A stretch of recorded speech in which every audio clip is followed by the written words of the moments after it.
Dive deep into the legends that ignite. Kraken Cans Cast, where the legends roam. Explore the mystery, feel right at home. Bearded voices share a tale so grand. Join the adventure, take a stand. Ow!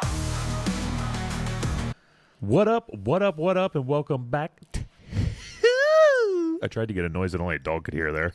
The Kraken Cans Podcast. The podcast where we crack open a cold one and talk about the weird, the haunted, and the straight up cursed. I am Mike. He is Corey. Boom. And we have a special guest today. But before we get to the special guest, we want to do a little beer segment to segment our way into our interview. So go ahead, Corey.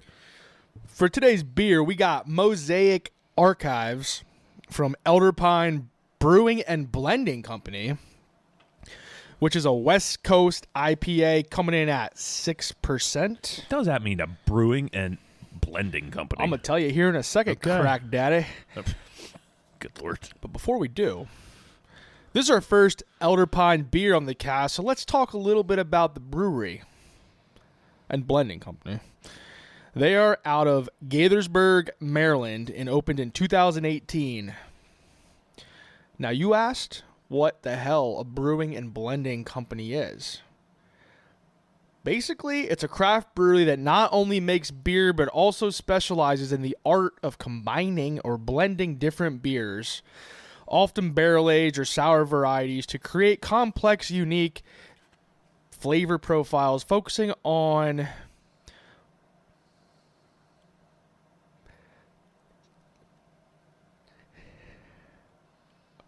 artisanal. I didn't know what we were waiting on that whole time. Artisanal? Medicinal? Artisanal? Artisanal? Dude, I don't know. I fucking... Alright, I'm just gonna have to... No way. To create complex and unique flavor profiles, and it's a small batch production with a modern twist on traditional techniques. Elder Pine is the embodiment of our creative spirit. It is our passionate pursuit of better beer. Built on our family farm, we brew and we blend, focusing on classic styles with a modern twist. We are committed to quality and excellence. Twist.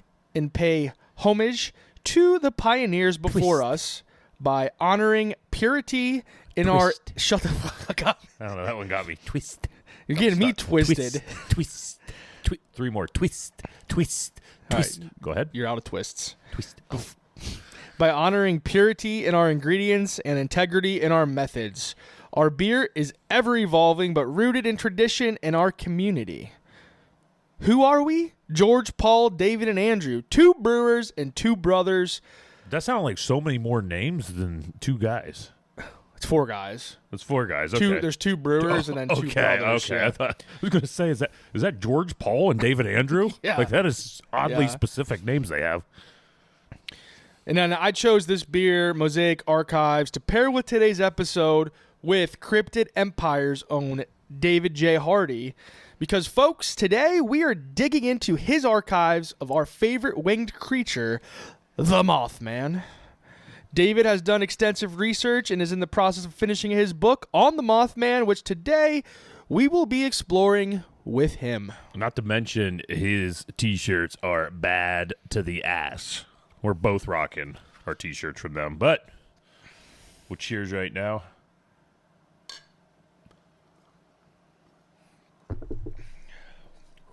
Go ahead. Give them the description that you gave me earlier. All right, so it's not bad, but first taste you get, it's like if you'd go outside and lick a leaf. But, folks, it's kind of like a leaf that you shouldn't lick. Yeah, I don't know. It says it's a West Coast style IPA, and I am not getting West Coast style out of it. No. It's a little hazier. It has a little bit of bitterness, but it just has more of that like pine floral flavor, I guess, to it a little more. I don't know. I'm not getting a West Coast style. It's a really good beer, just not getting the West Coast style with it. So, Yeah, I agree. Agreed. So with that, we're going to have a really cool transition effect in our video.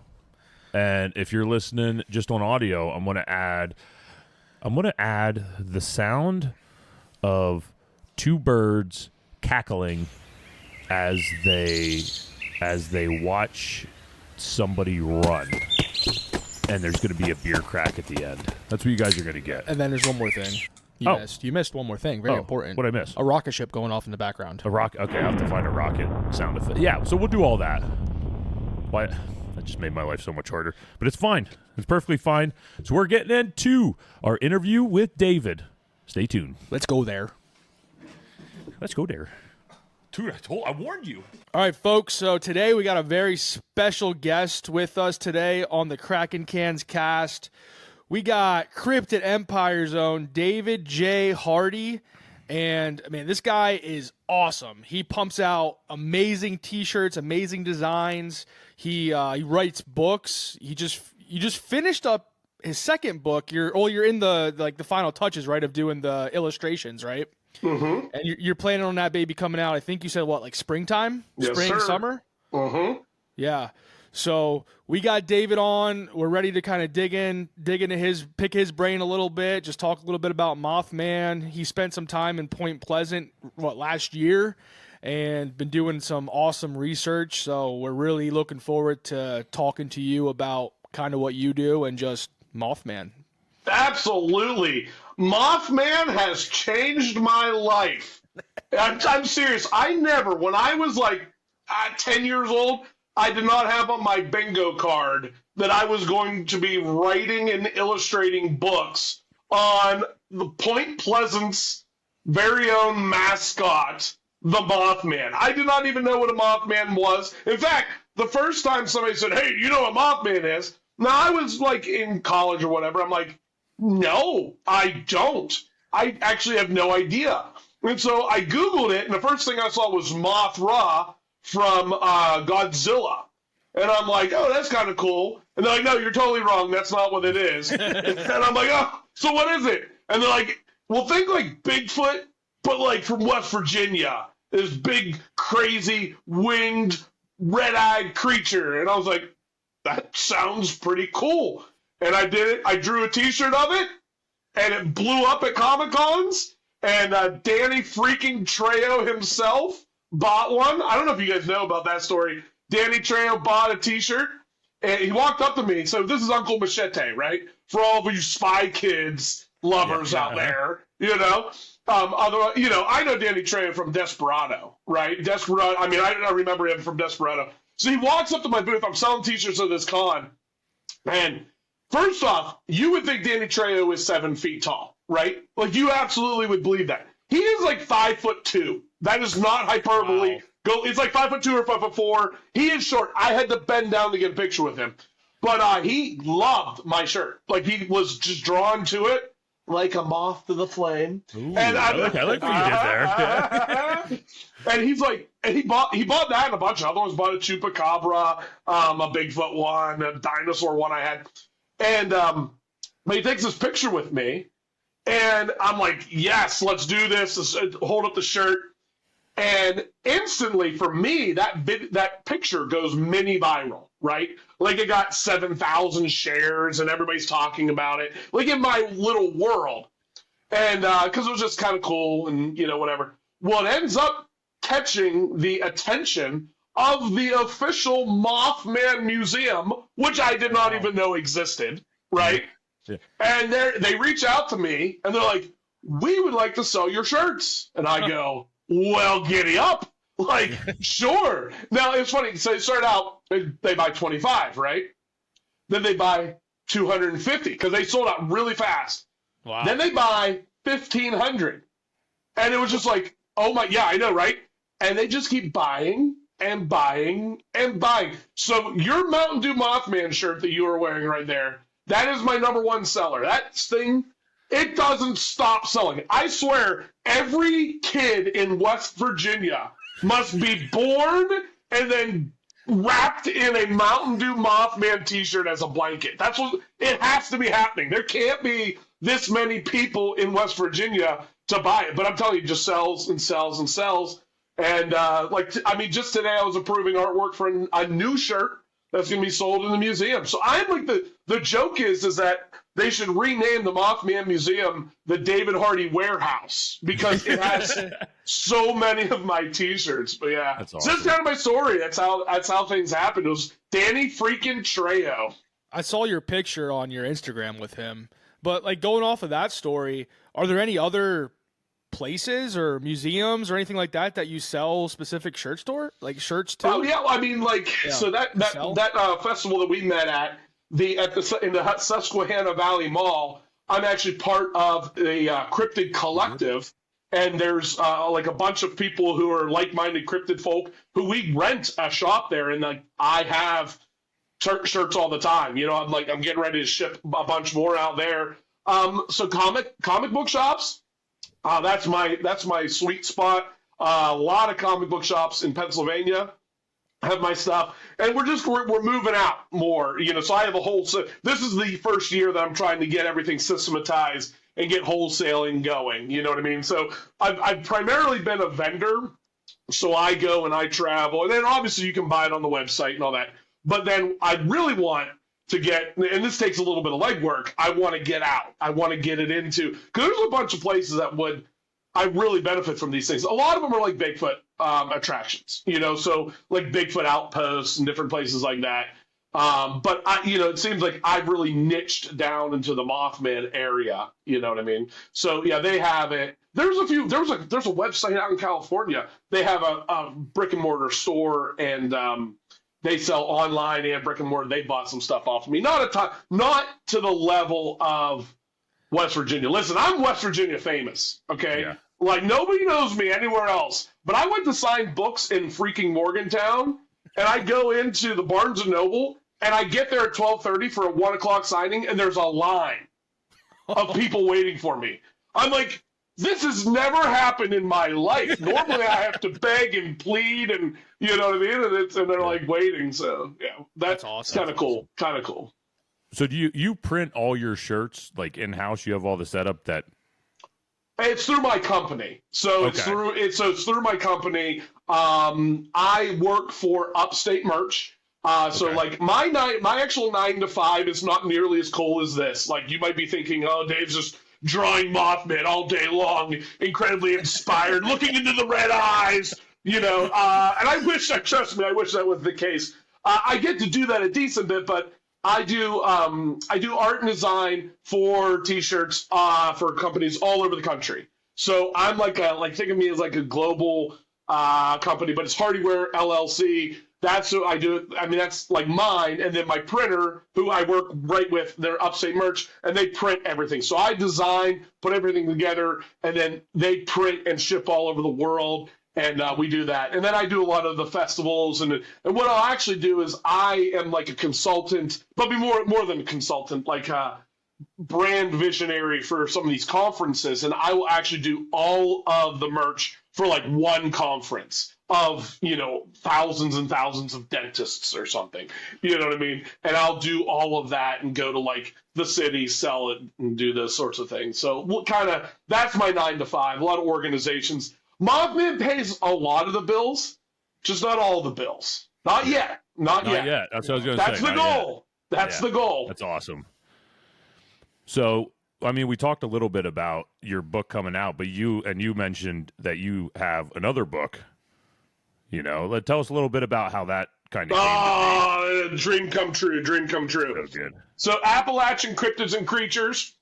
So it ties right in with the Mothman Museum.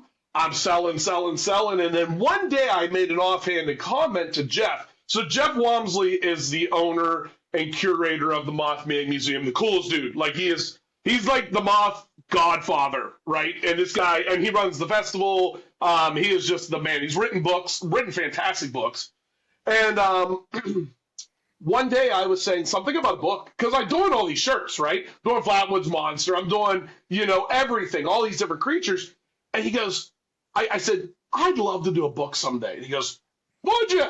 You know? And I'm in the back of his head, he's thinking, well, he sells a lot of T-shirts. Let's see what he can do with the books. And so he says, I have a publisher, you know, if you'd like to talk with them. And I'm like, dream come true. Like this was not on my radar as well, but I'm like, yes, I definitely want to do that. And so I was talking to his publisher, Quarrier Press. They're really big in West Virginia. They do a bunch of different stuff. And, got an interview with them and sent them some stuff, gave them a pitch. You have to go through. So there's like this big process of like a letter of intent and pitch and blah, blah. And I had to do like a few chapters and different things.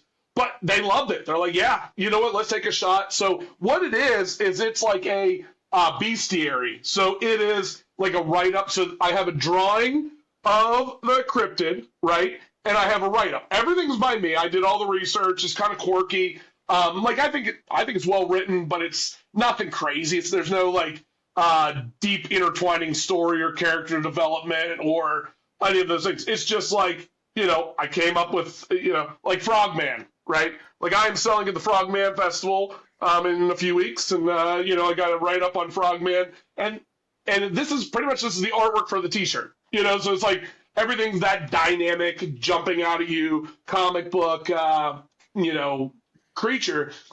Well, here's the thing. So we do it it comes out last June, and it goes bonkers. Like we've sold 4,000 copies, which for a no-name artist is pretty dang good. Like, I mean, I'm like, yeah, okay. Like to the point where, instantly got signed to a second book. So it was in my contract. Like you do your first book, and then they had right of refusal on second book, which is fairly common with publishers. And I gave the pitch. I gave a few pitches that didn't get taken. You know what I mean? Because I whatever. But I go, what about Illustrated History of Mothman?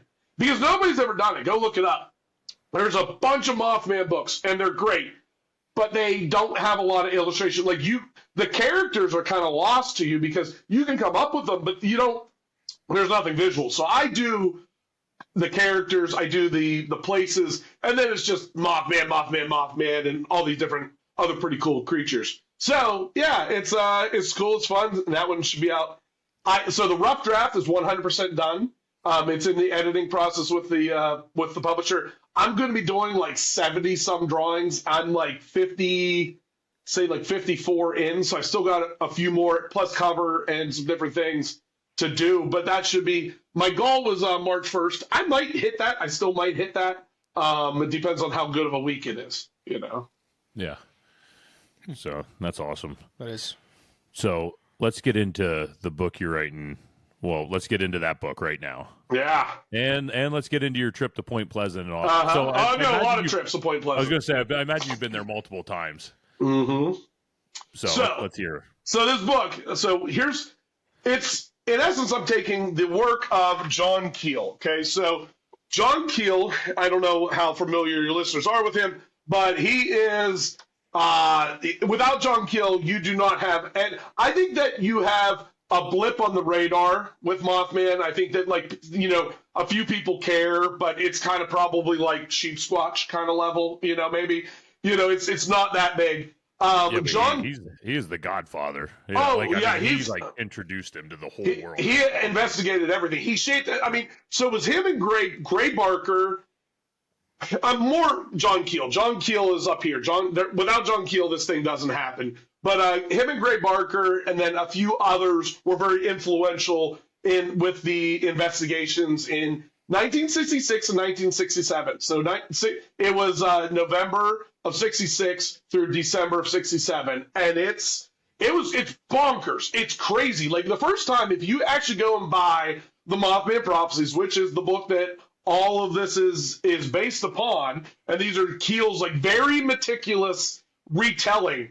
One thing you're going to realize, and this is what's so crazy, is that the Mothman's like the beginning of it, and he appears a bunch of times, but he's by no means the bread and butter of it. Like it starts with Mothman, and then it goes absolutely bonkers, with UFOs, cattle mutilations, dogs are dying, the Men in Black are showing up, Indra Cold and his ilk are showing up. Yeah, everything's getting absolutely crazy, and there's this culmination at the end. Spoiler alert.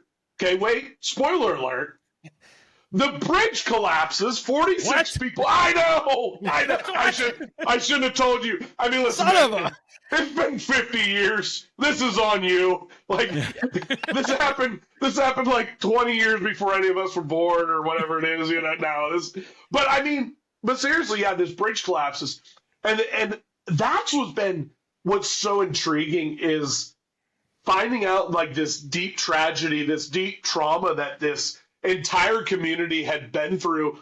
And it starts with Mothman, and there's so many things I can get in all of that. And it goes and it goes and goes. And then eventually the bridge collapses, and like either you died or somebody you knew died, and then nobody cared.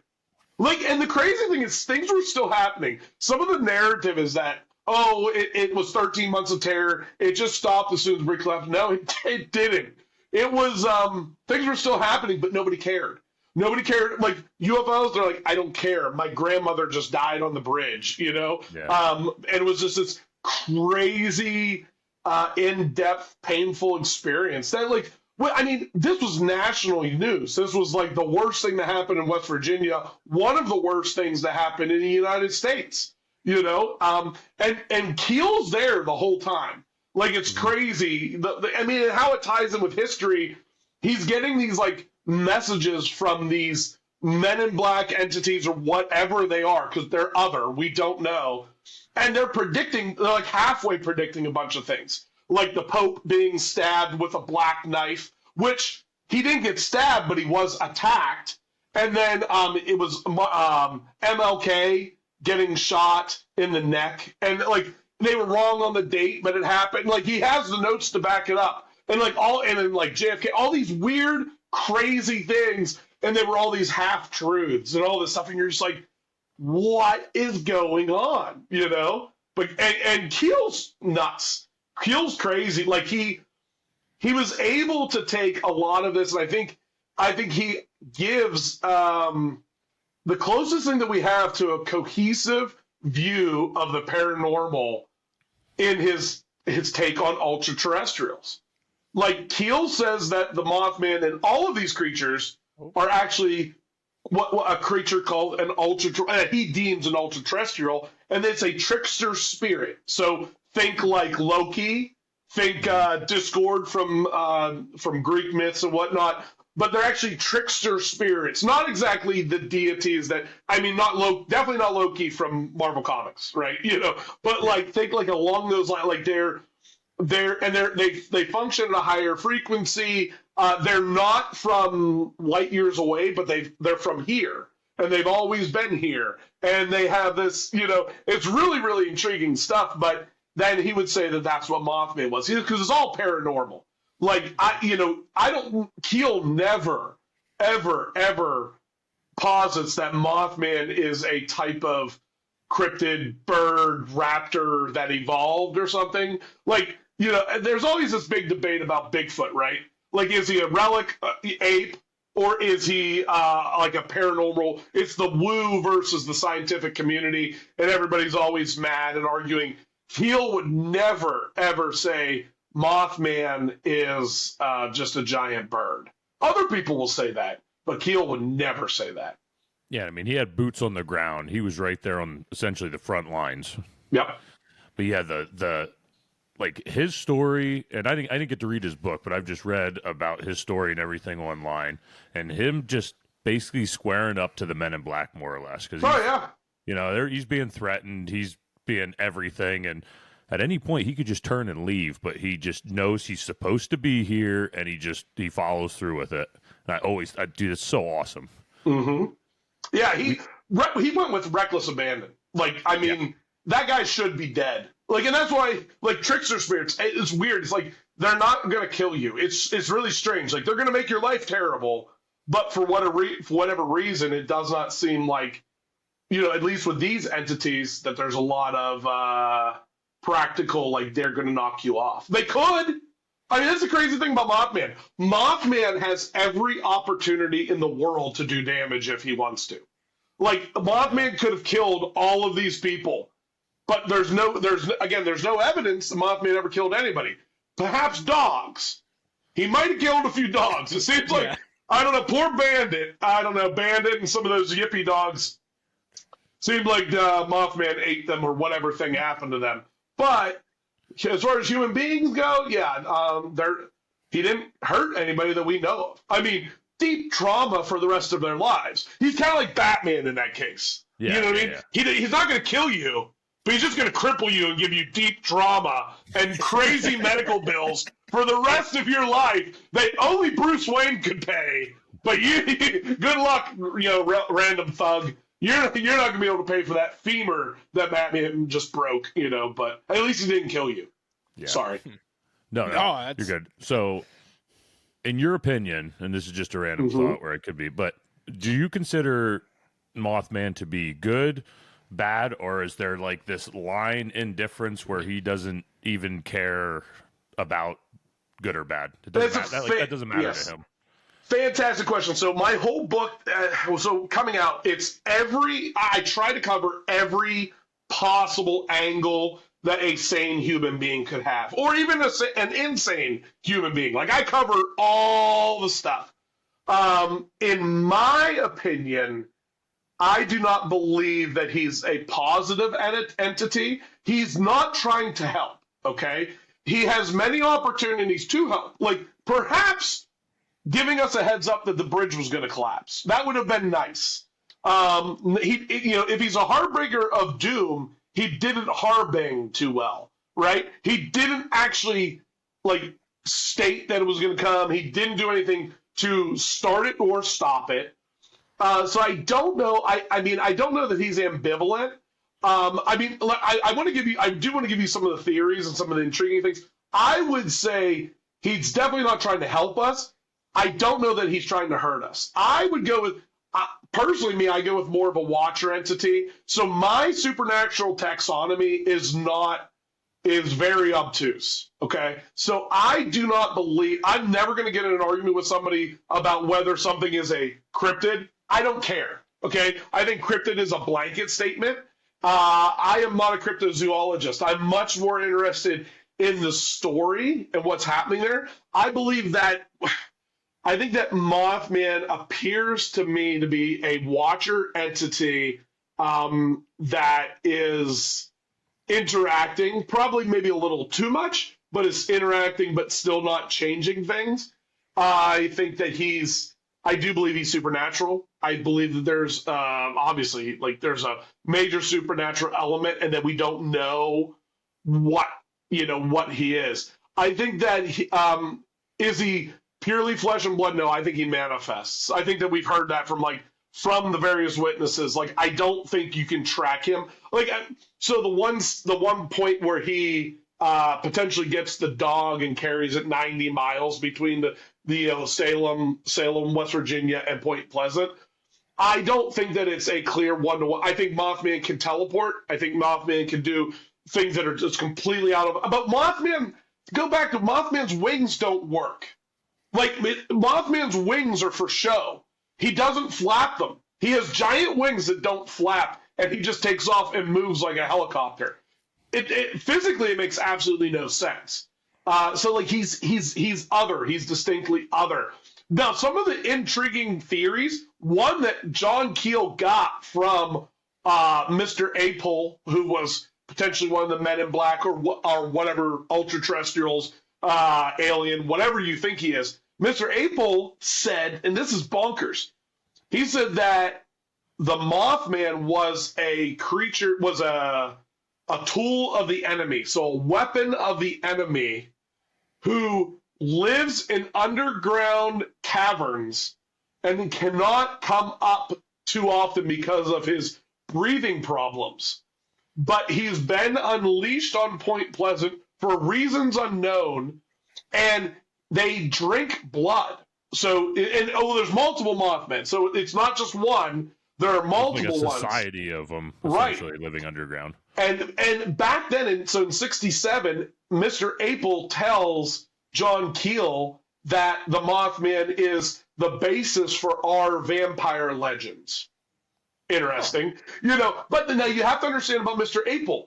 He's a half liar. I mean, he's incredibly deceitful. Everything he says is some type of a lie. So, no, he might give you a little bit of truth, and that's kind of the worst lie. But I mean, he's giving you, but it's very intriguing. Everybody there believed Mothman was negative, right? Some of them had, like Linda Scarberry had pity on him at one point. But there's negativity. I have a friend who believes ardently that Mothman is an interdimensional pigeon. He thinks that Mothman is a pigeon so he thinks that during that time in the TNT area, in the North Power Plant, all of that actually the military tore a hole in reality.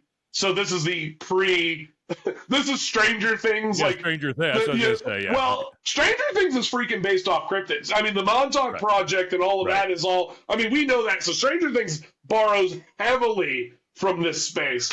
But so he believes that the military tore a hole in reality, and on that side, in that dimension, that this pigeon, like what would be like a raccoon or pigeon on our side, came over and had no idea what he was doing, and he's like walking around scaring everybody and then flying away. And like when you think of it that way, it is intriguing because he kind of acts like that a little bit. There's no rhyme or reason to his actions, and sometimes some people see him and sometimes they don't in some of these even similar spaces. The police never see him. They always show up late. Yeah, I love that. He's a pigeon. Yeah. And it weirdly could totally be plausible. That's what I think's fascinating. I'll tell you another crazy theory that has been messing with me.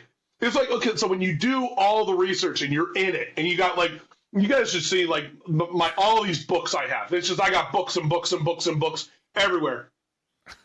And so somebody who was very learned gave me this theory, and it really blew me away. They said that the best way to, and I don't like this, by the way, because I'm a cryptid guy, right? Like, I like the paranormal.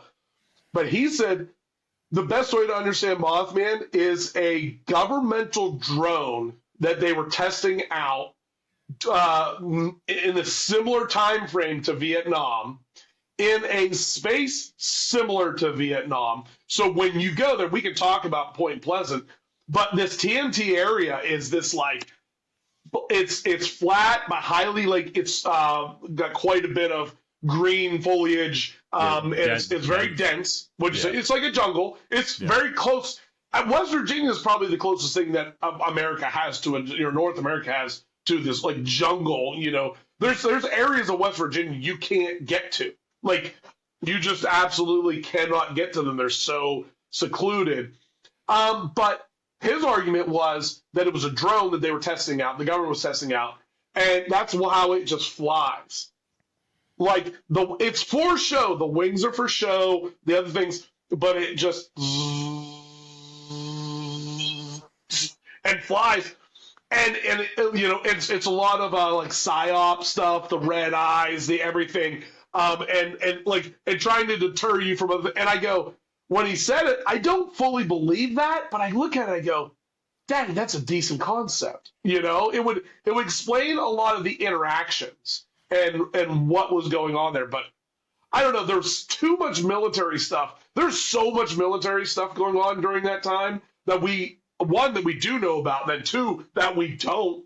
But there's something going on in that space. So before we get into going on Point Pleasant, Indrid Cold, what is your opinion on why he was there? Because I looked into him, and there's like a connection that I just couldn't wire. Well, so I'm going back to Keel on Ultra Terrestrial. I think he's a trickster spirit. I think it's absolutely terrible what he did to Woodrow Derenberger, right? Like, I mean, it's awful because he just destroys his life. Like, he absolutely, like, I don't know if you know this. There were very distinct rumors that Woodrow Derenberger was pregnant with an alien baby. Yeah, like, damn. Yes, like this. It was like tabloid fodder, but it was like very much so fed. Like, and in that area, many people will reference it. It was like this weird, like, all these things. I mean, but Woodrow loses his marriage, his kids hate him, all these different things. nobody trusts the guy ever after. Like, I mean, it's, you know, it's really weird. Like, he's a sewing machine salesman, and then like loses it all. Like, just loses it all because of this very odd interaction. Not just one time, it was multiple times, but with this creature from distinctly other, but like a creature that has similarities to other creatures that are showing up during that time, or earlier than that and later than that, the grinning men. So it's not, so Injured Cold is an archetype, or maybe he's all of these, but that grinning man motif of like weird, out there, other, like there's so many of these creatures that show up that are uncanny valley, right? Like they look like people, but they're not people. Like they've got these weird, strange stares. They're socially, they're completely inept. They're saying things that don't make any sense. It's like it's a creature that's trying to act like us, but can't fully because they don't understand the subtle nuances.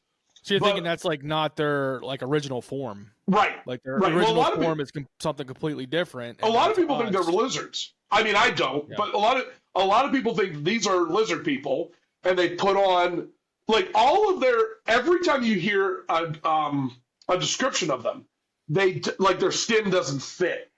Like it's weird, and it's, you know, like there was that one about Tiny. He was the one, like in Men in Black, they're not all wearing black, but that's this phrase that goes with them all. And he appeared in like New Jersey, and he's like goofy, like nothing. It's like it's like the movie Men in Black. They put like it's something put on this flesh and like moved it around, and like it's kind of half falling off. You get that New Jersey one a lot when you look at Injured Cold, as people think that that's Cold in New Jersey because he's behind that fence or whatever. Yeah. And just, yeah. And I think they're similar substance. I would just go, I go ultra terrestrial. I go with Cole. I go with Keel a lot. Like a lot of what Keel is saying, I don't think he has it perfectly figured out, but I think that with the time that he invested, I mean, he literally dedicated his entire life to this thing. I think there's something to be said about the ultra-terrestrial theory, is that these are trickster spirits. Like, I don't know if all of them are. I don't know if every single entity there is a trickster spirit. But man, it seems like that's the substance that we're dealing with. But they can incarnate, right? Like they can take flesh. Like they're having in flesh, iterations and doing these things. But yeah, I don't know. It's a tough one. So what's the goal of a trickster at the end of the day? You know what I mean? Just to drive somebody totally mad and then just toodaloo. Yeah, I don't. That's what I always struggled with. I think there's a bigger story or thing at play that we have no idea. Yeah. But it seems to be, it's like an illusion, right? Look here, look here, look here. Oh, there's something going on here that you don't know about. I think there's larger forces at play. Stuff we can't even see, like we don't even know about's going on, that they're here to do whatever with. Well, so another theory, and this one's bonkers. I got two theories that are going to blow your minds. Okay. Yeah. Go. So this first one, and this is crazy. So the first one is that that this is they're both invasions. So both these theories are invasions. So the first one is that this is an invasion by ultra-terrestrials or whatever is coming in, and it starts in West Virginia. So Mr. Apel tells Keel that they're taking over West Virginia. Soon they'll take over New Jersey. Eventually they're going to take over Washington, D.C., and this thing's like happening. They're ready. They're taking everything over, and he's talking about all this different stuff. And if you look at the timeline, it's really intriguing. So it was like 66, 67. So what year did we go to the moon? It was 74? 1969. Was it 69? Okay, so 69. Yeah. So it's like during this crazy Cold War, all these different things. And then, like, it doesn't, none of it pans out. Like, it's like this invasion is happening, and it either gets stopped or some of the theories it gets stopped, or it's circumnavigated, or it already. The one that kind of blows your mind is it happened. So in 1967, this invasion happens. All these things happen. They've wormed their way into the government, and they own every single thing. So everything you're dealing with right now, all the fallout of you name it, whatever files or whatever things. That doesn't seem plausible at all. I hear you, but when you've already been conquered, right? Yeah. It's just crazy, and now we're just dealing with. But I'll tell you some of the crazy stuff. We start talking about the vampire. I'll let you guys make connections, but like the vampire drinking blood stuff and all, and you're like, no, that's crazy, and then you go turn on the news, and you're like, oh, yeah, huh. Okay, so that's so. Yeah. So the first one is that it was an invasion and either was deterred or it actually happened and we're all living under alien rule, but we don't know it. Second one I love. Okay, this one is I gotta draw a comic book of this before I die. Like it has to happen. All right, so there's this invasion that's occurring, and now this one, let's pretend it's aliens, right? Like, let's say that they're not ultra-terrestrials, they're aliens, and they've come, and they're coming to conquer, and again, it's starting in West Virginia for whatever reason. In Keel's book, and a lot of people will talk about this, there was a time that you have other creatures that are not necessarily men in black, but strangers from they called them, they said that they looked like Oriental, okay, because they couldn't figure out but they were different than the men in black. They were different than Injured Cold, and they were wearing like bright colors and really like European looks and all this different stuff, and it made no sense that they were in Point Pleasant. And one of the coolest theories that I have ever heard is that these are the Fae folk, okay? So there's an invasion of Earth, and the Fae folk are functioning like the Earth's antibodies, okay? And they've been here. The Fae folk have been here, so fairies, right? But cool fairies, all right? And they've been here for thousands, if not millions of years, whatever. And the aliens come down, and the Fae folk start coming from all over the place, from everywhere, to this incursion that is happening in the backwoods of West Virginia. And there's this huge battle, and it's physical. It's like this huge battle between the Fae folk and the aliens, and the people are just like caught in the middle. So like now in that theory, they're saying that the Mothman is good, and Mothman is trying to keep people away from these encounters. Because I don't know if you guys know this, during that time, freaking Bigfoot shows up. Some type of hairy hominid iteration shows up during the Mothman. In Point Pleasant. In Point Pleasant. Like they had, and like, so Bigfoot is showing up in these spaces as well. But there's theories on Bigfoot that Bigfoot is a Fae elemental entity. So can you imagine that, like, this is so cool, that like, Earth's being invaded by aliens, and the last hope is the freaking Fae with Bigfoot and Mothman leading the charge. I want to see that WWE movie. match. That is awesome. Yeah. Dude. That is awesome. Right? Like WrestleMania main event. Bring Bigfoot out. Here he comes. It's like a tag team. Yeah, that's so cool. Now, again, probably totally made up, but I love it, right? Like, I would watch that movie. Yeah, it'd be epic. There you go. Write a movie. That's your next thing. Write That's it. Movie. That's it. That's it. Done. It's done. Consider it done. No, we interviewed Beans. He has the Lasquatch podcast, and I never really considered Bigfoot being like a elemental spirit or something like that. But he told a distinct story when he was out west, and he was on a hike. They were squatching, looking for Bigfoot, and he just had this overwhelming feeling of dread. Like, just big-time dread when they're going through the woods. Infrasound? Did he hear anything? He didn't hear anything then. So, as he got to camp, he was just sitting there around the campfire feeling all this dread, and all of a sudden he heard a knock. The Bigfoot's knock on the tree, and he said as soon as that knock hit, it's like, He just came right out of it, totally back to normal, felt totally fine. There's another guy in their camp that felt the same exact way. And it's like, man, there is something to the elemental aspect of Bigfoot. That changed my whole perspective of that story. He said, you know, he's very adamant about the story. And I really it's amazing how many of us start with a scientific model, right? And it's like relic hominid, and it's just been hidden and all these different things. And so many of us end up in the woo camp. I mean, it's a lot of people. It's actually really hard, in my opinion, and I have spoken at Bigfoot festivals. It's hard to be in the solely scientific camp at this stage. It is. Yeah.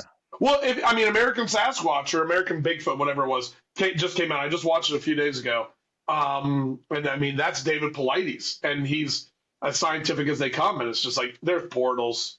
And this whole thing is more, it's bigger. I don't know. It's crazy. I'm pro portal. Pro portal. I'm pro I've been portal. really getting into thin spots lately. That's been like my. I've been into thick spots. Yeah, I've been like thin spots have been my jam for the past 2 or 3 episodes. Everything's thin spot. It makes sense though. It makes sense. It makes sense why it happened. Why are so many of these things happening in these spaces? These very, and it's for a time, and then I agree. Yeah, so like when we started this, maybe pushing almost 2 years ago, I would have never bought the thin spot. And the more I look into it, it's like all these happen at some kind of crossroads where there's a lot of and then the crazy thing is the sound.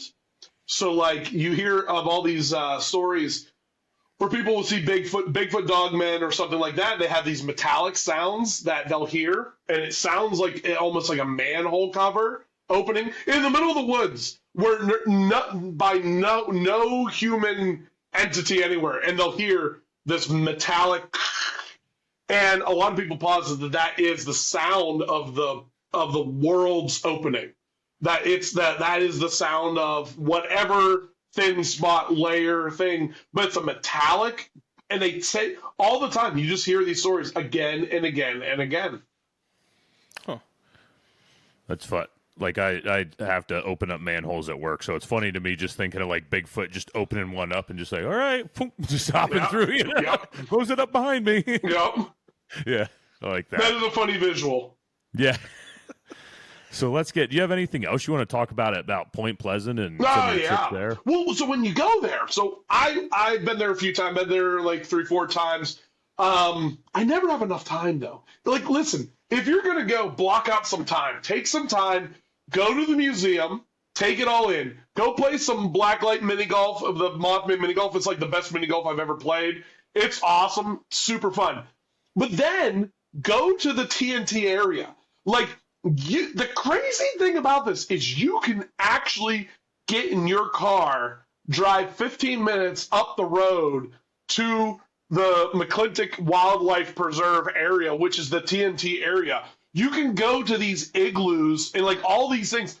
Like when you go, if you have any understanding of Mothman, like you've heard the stories and then you've done a little bit of research and you go and you get there, you're like, yep, I can see how this happened. Like I can see how it was like right here. Like the one main road, I think it's Camp Conley Road or whatever, that they're driving 100 miles an hour, and you're like, oh, there's no way they're driving 100 miles an hour. It's a straight shot back. It's right back to town, but it's like a straight shot. They absolutely, that's where you would do 100 miles.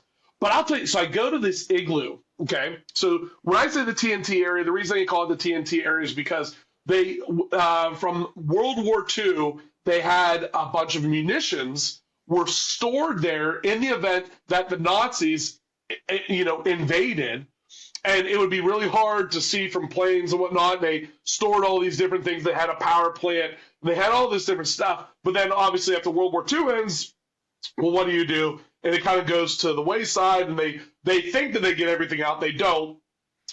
So actually, what crazy, 2010 or 2010, one of these igloos exploded.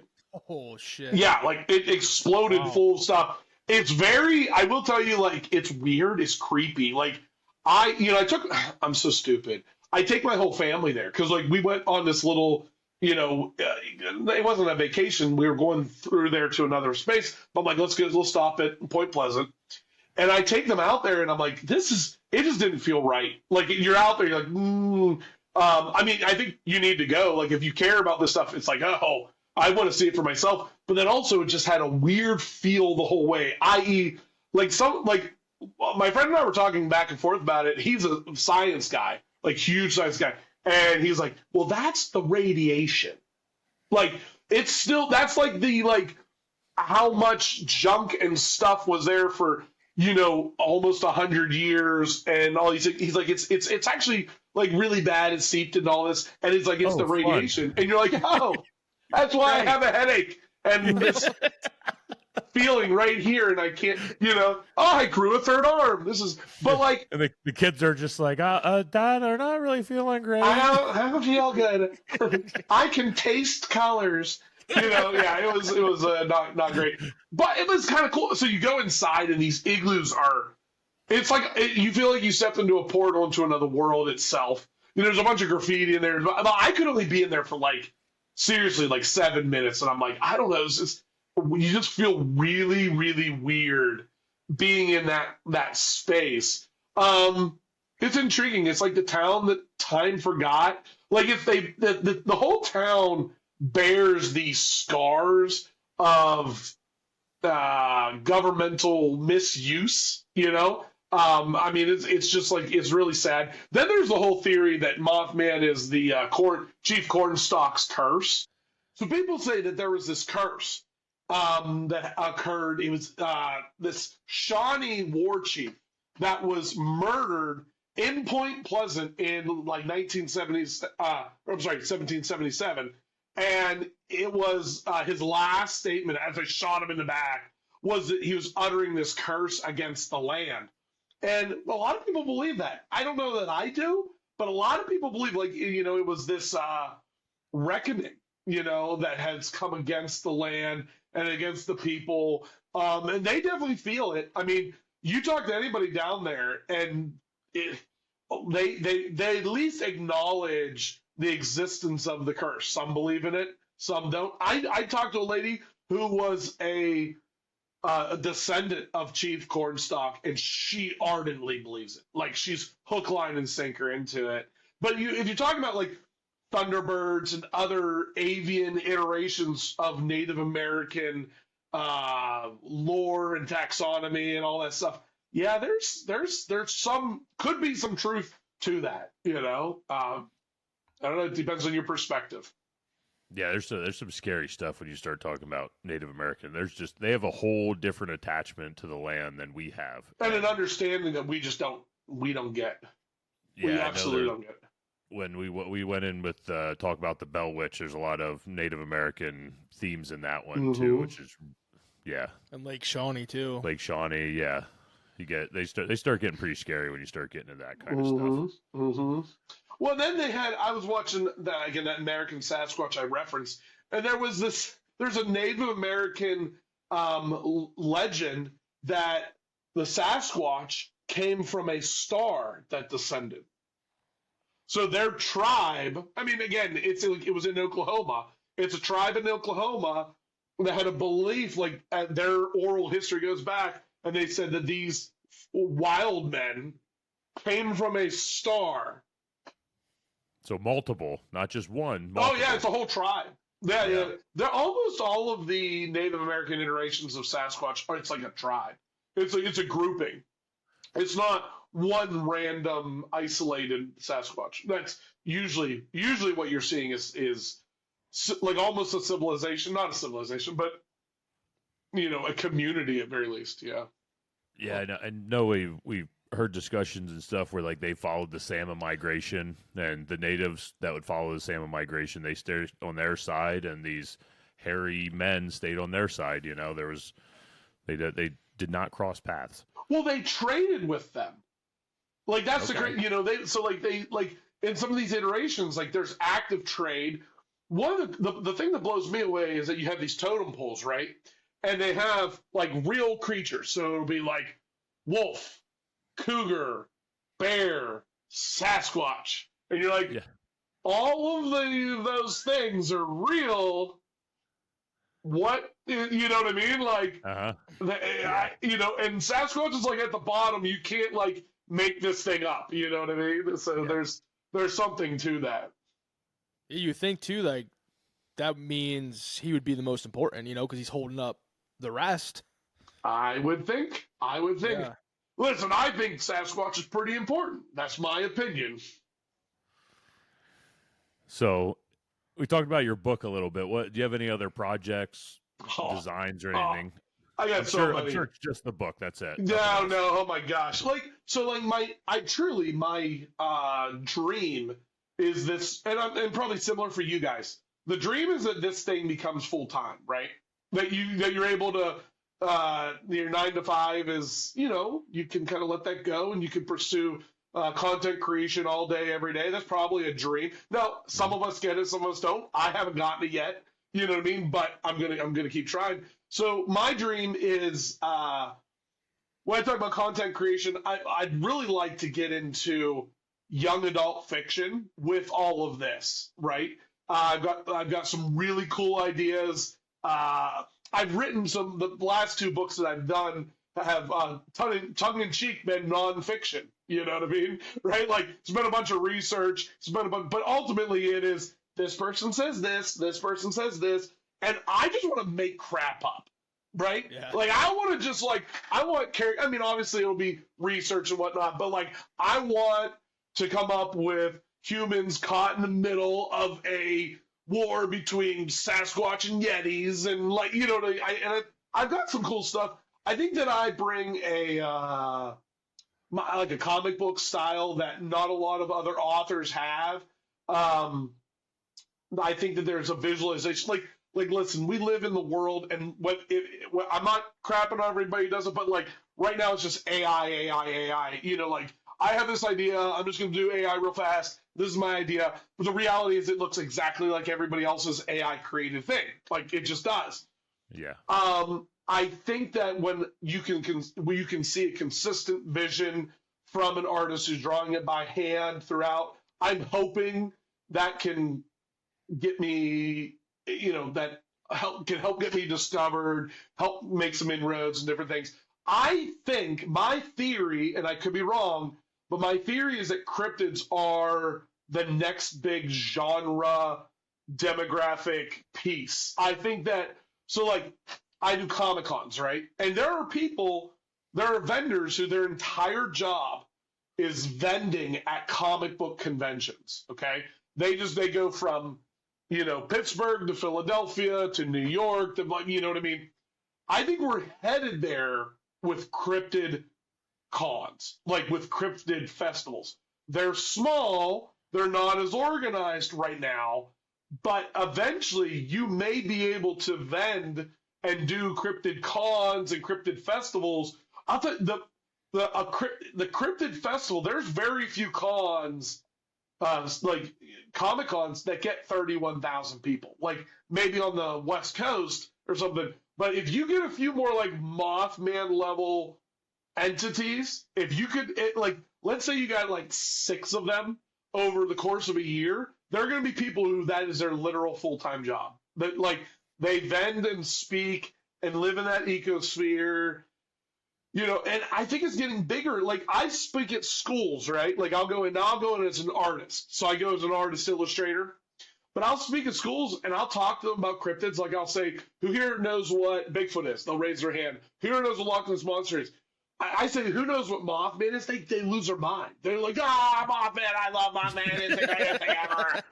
And I'm like, you're in 4th grade. Like, and it's the internet. The internet has done this, But it's super popular. And it's popular for 2 reasons. One, it is, like, regionally known. Like, it's like, this is like, they love that character that represents their region. 2, and, like, and within that, it might be real, you know what I mean? Like it might be, it's got some basis in reality. But then 2, it can be whatever you want it to be, right? Like, I mean, it's so funny. Bigfoot is literally like whatever cause you want Bigfoot to be, he'll be your guy. If you want Bigfoot to be a hippie, smoking a blunt. That's what Bigfoot is. If you Just look at every bumper sticker. That's how he's got the Fishing, American flag. He's fishing. Hey, you want him to sell beef jerky? He could do that too. Yes. Yeah. I mean, it does not matter. It's everywhere. And then when your eyes have been opened, you see it. It's everywhere. It's there was a guy I saw. I hadn't seen him in 20 years. I parked behind him. We were going to go out to eat. I parked behind him. Didn't even know it. He had a Bigfoot sticker on his truck. And so it was. I took a picture of the sticker. I'm like, look, I saw this guy who parked in front of me had a Bigfoot sticker. He's like, that's mine. I'm like, you're into Bigfoot? I mean, this guy is the most professional. He's like, absolutely, I am. And I'm like, I'm into Bigfoot. You know what I mean? It was just so crazy. And neither one of us would have thought that we would end up into Bigfoot. But yeah, that's awesome. So before we get to your upcoming events, I want to do a cryptid versus with you. Yes. Okay. I am ready. This is, and you can give as long explanations as you want, or if you don't feel like explaining it, that's it. That's who wins. Next. Yeah. I choose Bell Witch. She beats everybody. We're done. She's done on the list. Luckily. Hey, she you can't see our board right now, but she's our #1 folklore champion. I cheated. Yes, I did. I do know that. I cheated. So okay. Damn it. So this is just straight hand-to-hand combat. Mm-hmm. We're going to kind of we'll go to some later hitters, and then we'll move our way up. Okay. So I have the Fresno Nightcrawlers versus the Flatwoods Monster. Not even in question. Flatwoods destroys them. Braxy takes them out. I mean, it would beat a pair of pants. Yeah, right. I think I can take a Fresno Nightcrawler. I thought I saw. All right, so now we got Flatwoods Monster versus the Michigan Dogman. Oh, I'd love to go for. I would say Michigan Dogman, and here's why. Okay, he's vicious and seemingly unstoppable. Because you got the whole technology potential cancer best, thing, isn't it? Right? This is the best. I know, because how fast can Braxy move, and what's the nature of Braxy? I'm going Michigan Dogman because I think he's tenacious, and I think he just keeps coming for you. And I think Dogman is the great villain of all of these. I think some of these can be redeemed, but it seems like Dogman's just a jerk. Yeah, he's the worst. So then we got Michigan Dogman versus Mothman. No, I gotta go Mothman. Because I think Mothman can do things to you that Michigan Dogman can't. So I think that if Mothman was just flesh and blood, yeah, probably Michigan Dogman beats him. But I think he's beyond flesh and blood. Therefore, and I don't think Michigan Mothman or the Dogman can get a hold of Mothman. That's my theory. Yeah. All right, so then we got the Mothman versus the Lizard Man of Skateboard Swamp. No, Mothman. Yeah, Lizard Man, not a chance, although he probably is a lizard person, and he's probably part of a larger entity that runs the United States. So, maybe at that point in time, they all gang up on Mothman, but no, it's Mothman takes him out. So this is the last one, and this is I actually adjusted my list because I kind of thought this was a better final opponent. So we have the Mothman versus the Bat Squatch. Oh, yeah. I still think Mothman because I actually think Bat Squatch is flesh and blood. I think Bat Squatch is a bat in Mount St. Helens, and so they live in there. And so the more that the volcano starts erupting and different things, they started mobilizing and whatnot. But I think it's a giant bat. I think they're like a bat humanoid creature, whereas Mothman's not flesh and blood and can drive you insane and destroy everything. So yeah. Love it. Awesome. All right, so do you have any upcoming events you want to kind of pitch here? Yeah, so I'm doing Frogman. That's gonna be awesome. Here's my number one. Okay, listen, Central PA Cryptids. That's awesome. It's great. So if you can go, definitely go. But the number one for me is freaking Squonkapalooza. Listen. Oh man, we looked. It will change. It's August 1st or that first weekend of August. It will change your life. It will change your life. It is the sweetest cryptid event that I've ever been to. So Mothman is the biggest and the best, right? It's the Super Bowl. But the most endearing, artisanal, yet there's like 5,000 people at it, is Squonkapalooza. I'm speaking at it. I spoke at it last year. I have so much fun at this thing. Like, it's an arts festival and a cryptid festival and a Comic-Con and a community event all wrapped into one in an awesome area, like Johnstown, PA, at this like Bottle Works, which is like, if you like Steve Ditko, who was the guy who created Spider-Man and co-creator of Spider-Man, it's dedicated to him. So if you use Spider-Man mural and all these different things, it is just so cool. Like, again, whether you can go this year or another year, you need to go to Squonkapalooza.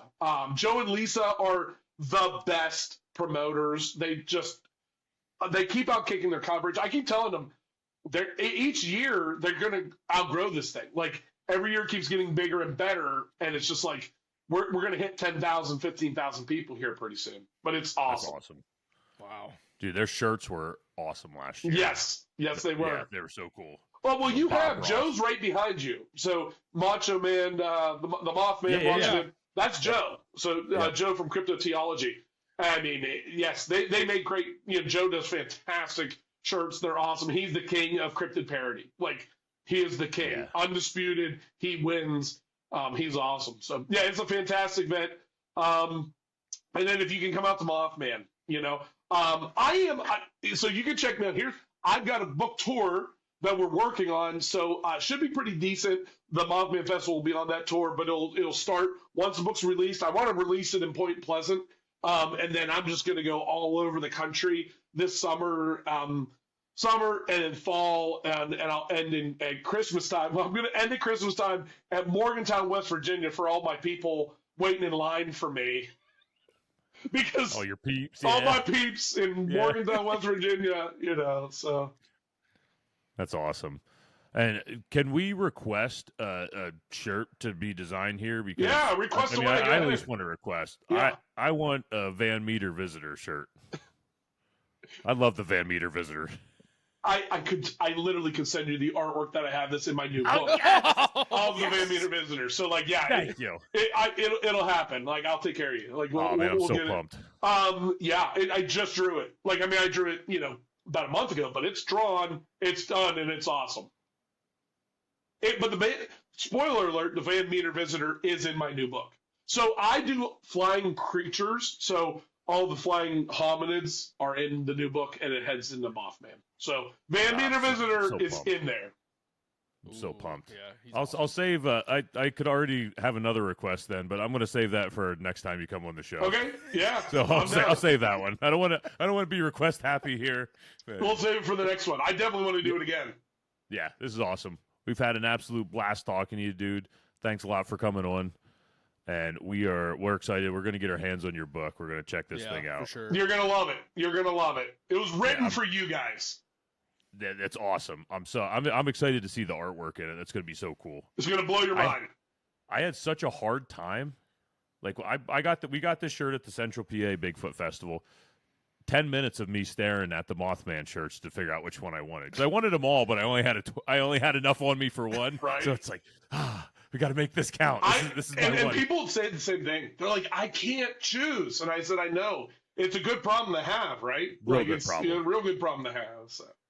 Will Van Meter Visitor possibly be there by the Central PA Bigfoot Fest? Oh, yeah, I'll do it. Yeah, I'll get them there. I'll get them there. Yes, so awesome.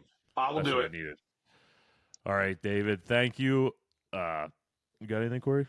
No, we appreciate you coming on. We were looking forward to this for, since we asked you to come on, since you agreed to come on, and, I think it was awesome. You shared a lot of insight with us, and a lot of the viewers, the listeners that we have are definitely going to enjoy everything that you went over. Yeah. Thanks, guys, so much. It's been a blast. We'll do it again. After the book comes out, we can talk about, but I got other things. Trust me, there's other awesome venues, and I love answering crazy cryptic questions, so we'll do it. We'll do it again. Awesome. All right, guys. Take it easy. All right, thank you. See ya.